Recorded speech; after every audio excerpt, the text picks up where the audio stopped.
Berawal dari anak desa yang jualan gorengan sepulang sekolah, kini tempe produksiku tembus pasar dunia. Ini bukan mimpi, ini kenyataan. Namaku Ibas. Usia sekarang 40 tahun. Aku lahir di sebuah desa kecil. Sejak kecil aku sudah terbiasa hidup serba kekurangan. Ayahku bekerja sebagai buruh bangunan, sedangkan ibuku menjual sayuran keliling kampung. Rumah kami sangat sederhana, dindingnya dari papan, atapnya sering bocor kalau hujan turun. Sejak SD aku sudah membantu orang tua. Pagi-pagi sekali aku ikut ibu berkeliling menjajakan sayur. Setelah itu, aku berangkat sekolah dengan pakaian yang seadanya. Kalau teman-teman bawa bekal, aku cukup minum air putih sampai jam pulang. Sepulang sekolah aku jualan gorengan. Hasilnya aku tabung sedikit demi sedikit. Aku ingat betul, rasanya menahan lapar demi bisa beli buku atau membayar SPP yang tertunggak. Kadang aku harus pura-pura kuat saat teman mengejek karena aku tak pernah jajan di kantin. Tapi aku diam saja, yang penting aku bisa terus sekolah. Lulus SMA, aku putuskan untuk merantau. Aku tahu di desa aku tak akan bisa banyak membantu keluarga. Ayah hanya bilang, jangan pulang sebelum berhasil. Kalimat itu selalu teringat sampai sekarang. Naik bus ke Jakarta, aku bawa tas berisi baju secukupnya. Aku tak kenal siapa-siapa di kota itu. Tapi aku percaya kerja keras akan menolongku. Awal tiba di Jakarta, aku tidur di mushola atau emperan toko. Aku mulai kerja serabutan. Pernah jadi kuli angkut di pasar, kadang bantu jaga warung. Hari-hariku penuh perjuangan. Uang hasil kerja langsung aku sisihkan untuk dikirim ke kampung. Aku jarang sekali beli apa-apa untuk diri sendiri. Makan pun seadanya, yang penting cukup tenaga untuk kerja. Lama-lama aku dapat pekerjaan lebih tetap di gudang barang. Aku diberi upah mingguan. Aku senang karena bisa rutin mengirim uang ke rumah. Aku juga bisa mulai menabung walau sedikit. Tak lama kemudian ada kesempatan jadi staf administrasi di sebuah perusahaan kecil. Awalnya aku ragu karena aku tak biasa duduk di depan meja. Tapi aku coba belajar, catat ini itu, dan mulai terbiasa. Sayangnya nasib belum berpihak. Perusahaan itu bangkrut. Gaji selama beberapa bulan tak dibayar. Aku hanya diberi janji, tapi akhirnya tak ada yang bisa diharap. Hari itu aku duduk lama di pinggir jalan. Aku lelah, bukan hanya fisik, tapi juga hati. Tapi aku tahu, aku tak boleh menyerah. Aku tak ingin orang tuaku kecewa. Aku kembali cari kerja. Apa saja aku jalani. Pernah jadi sopir angkot. Pernah juga bantu bersih-bersih warung.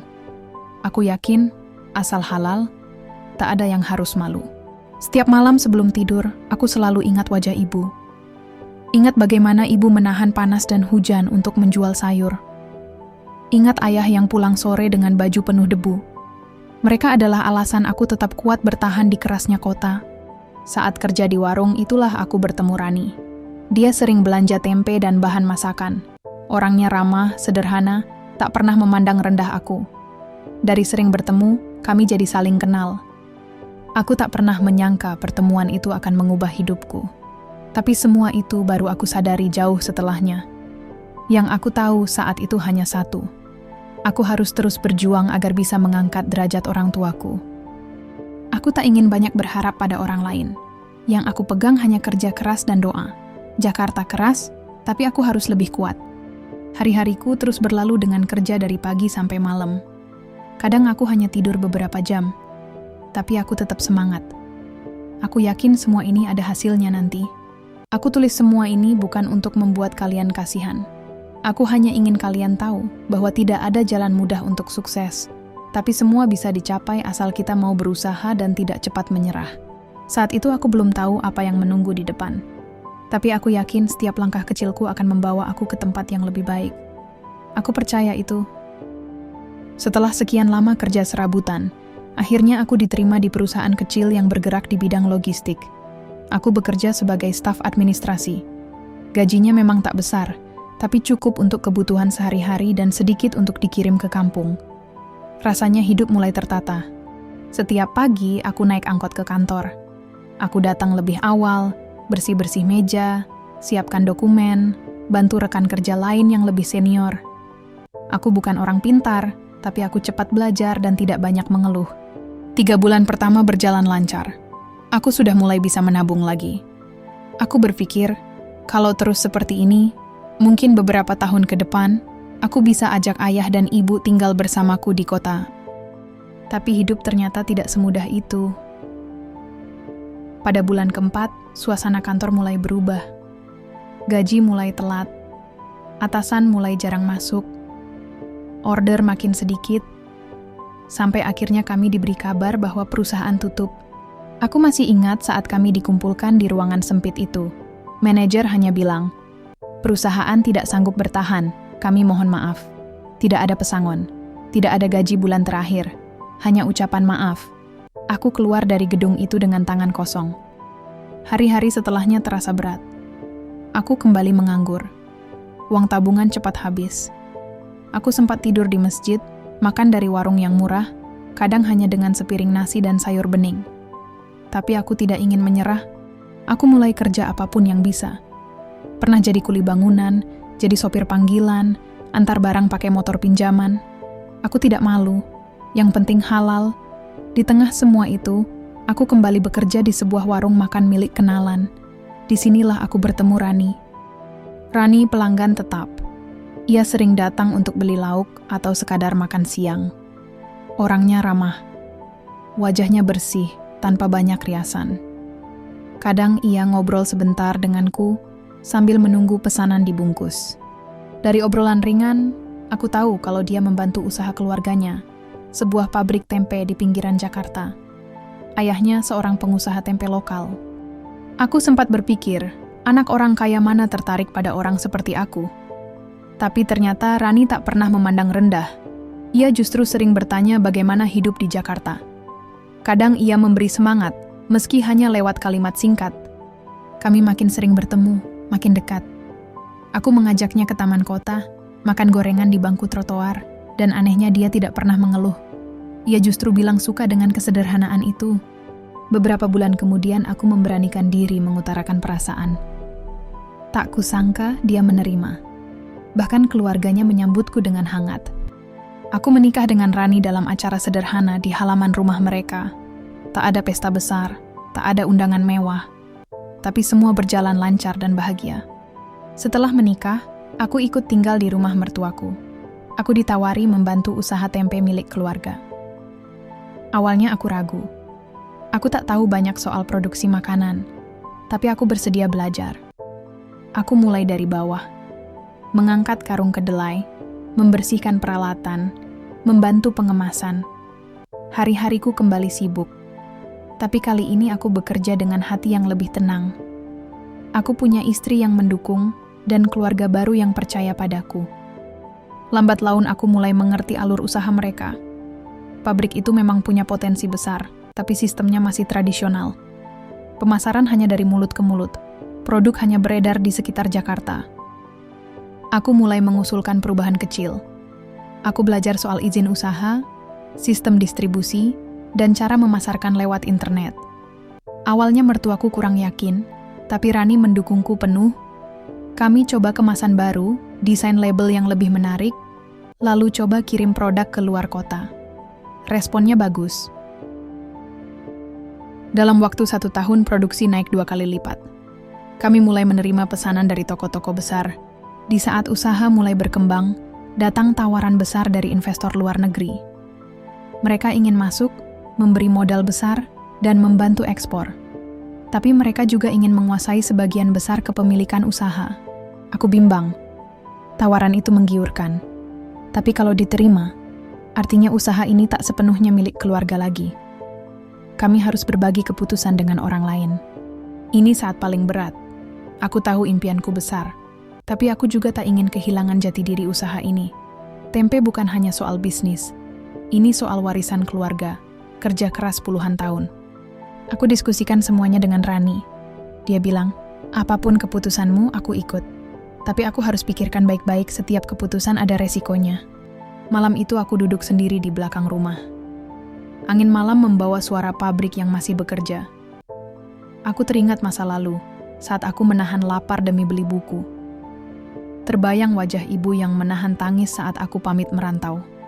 Aku tahu, apapun yang kupilih nanti, Aku tak boleh mengorbankan prinsip yang selama ini kujaga. Usaha ini mungkin akan besar, tapi harus tetap milik kami. Bukan milik orang asing yang hanya peduli uang. Esok paginya aku akan berikan jawabanku. Dan itu akan menentukan arah hidup kami ke depan. Paginya aku duduk di ruang tamu bersama Rani dan mertuaku.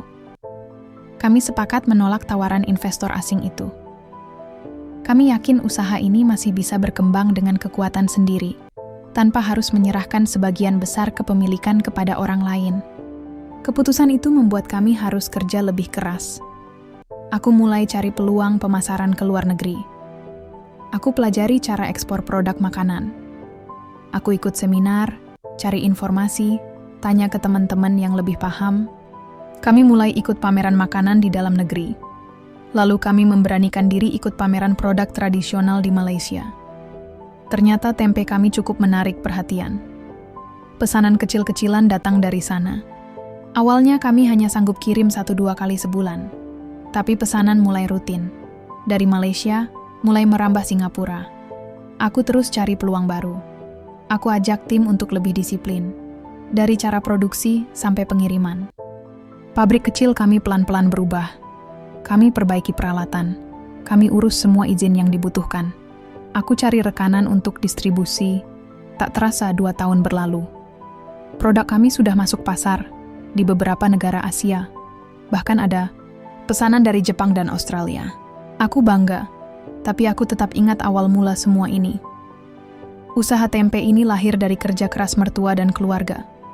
Tugas kami menjaga agar tetap jujur, tetap sederhana, walau usaha makin besar. Orang tua di kampung sering aku kunjungi. Aku bangun rumah baru untuk mereka, tak besar, tapi layak dan nyaman. Setiap pulang kampung, aku duduk di teras bersama ayah dan ibu, memandang sawah yang dulu jadi saksi masa kecilku. Ayah pernah bilang, "Bas, ayah bangga sama kamu, tapi jangan pernah lupakan asalmu." Kata-kata itu selalu aku pegang. Bisnis kami makin maju, tapi kami tak serakah. Kami tetap bayar karyawan dengan layak. Kami bantu warga sekitar pabrik. Kami buat sistem. Bagi hasil dengan petani kedelai lokal, aku sadar betul, semua ini bukan hanya hasil kerjaku. Ini karena doa orang tua, dukungan istri, dan kerja keras semua orang di pabrik. Rani tetap jadi teman terbaikku.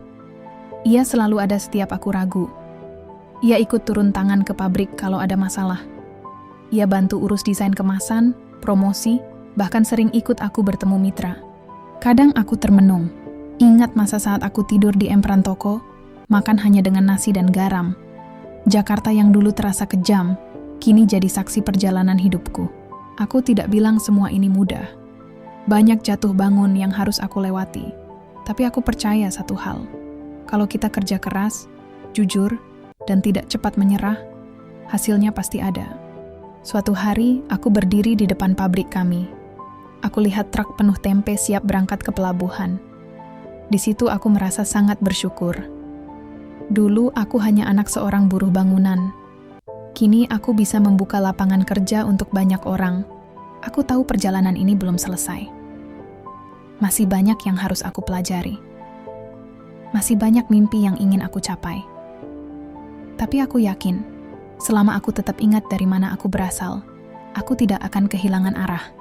Tempe yang dulu hanya makanan sederhana, kini jadi jembatan untuk aku membahagiakan keluarga, membantu orang lain, dan membuktikan bahwa tidak ada mimpi yang terlalu besar.